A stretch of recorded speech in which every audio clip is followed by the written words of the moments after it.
Good morning, everyone. We're continuing here in the words of the PELE YOETZ, and we will complete the chapter of Mitzvos today.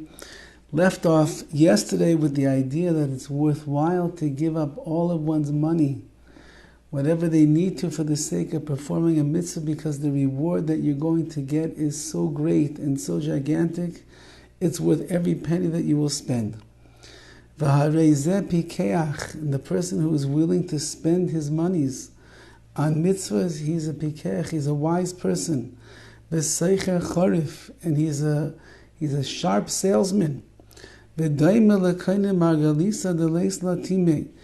like a person that will buy a pearl that is invaluable, meaning it's worth so much money, and it doesn't have a full value on it yet. That's how much it's worth. Be'ad shavapruta, and imagine the store owner is selling this pearl for a shavapruta for a small amount of money. He doesn't realize, I guess, what it's worth. Other people don't realize, but you who have the eye to see the value of a pearl, you know that it's worth a lot. Exactly what that value is, you have no idea, but it's a lot. And the guy's selling it for a shavapruta for a minuscule amount. And of course you're going to purchase it. You're going to buy it, you're going to take it home, you'll polish it up, you'll bring it to the expert, they'll evaluate it, and you just realize you became a very rich person. So too when it comes to mitzvah, he says the PELE YOETZ, every mitzvah is innumerable amounts of schar, of reward. There's no limit, there's no price tag that you can put on a mitzvah. And it's being sold in this world for what? For a few dollars, a few $100, a little extra time, a little extra effort. That's what it takes to do a mitzvah. How could a person not invest the money and the time and the effort into the mitzvahs that are here in this world, which are the pearls and the gems and the stones and the glory that HaKadosh Baruch Hu gives us, which has no real limit on how much it's worth.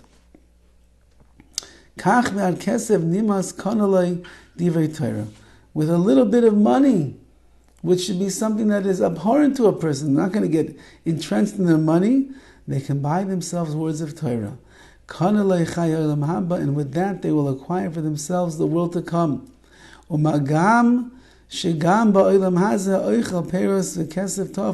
Just like in this world, a person will eat fruits and they got to spend their money. However,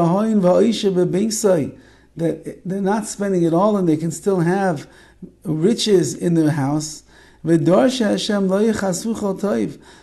search HaKadosh Baruch Hu, they will be lacking nothing. You spend your money for the sake of HaKadosh Baruch Hu, don't worry, says the PELE YOETZ, you will be lacking nothing. How many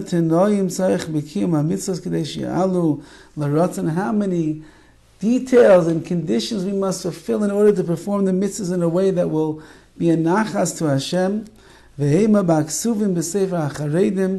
you look in a book called the Sefer Charedim, the Sefer Lev Dovid, and in the book called Lev Dovid, Lech Noah Re'eh, go and take a look in there and you'll see all the different details and the nuances and the tanoim and the conditions that a person needs to perform in order to keep the mitzvahs properly.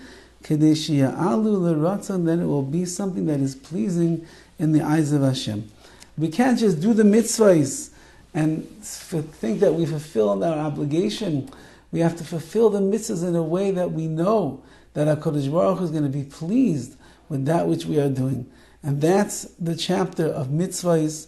At the end of the day, says the PELE YOETZ, don't worry about your money, don't worry about your time, don't worry about your efforts. It's all well spent. It's well invested, because the reward that you're getting is enormous. Nobody knows the schar, the reward for one small mitzvah. And therefore it might look like a tiny little pearl. It might look like a little chipped diamond, but you have no idea how gigantic it is. Put in the time, put in the effort, spend the money that is necessary, and you'll be a person that is, their mitzvahs will be sheya'alu l'rotzain, they will be pleasing in the eyes of Hashem. Have a wonderful day.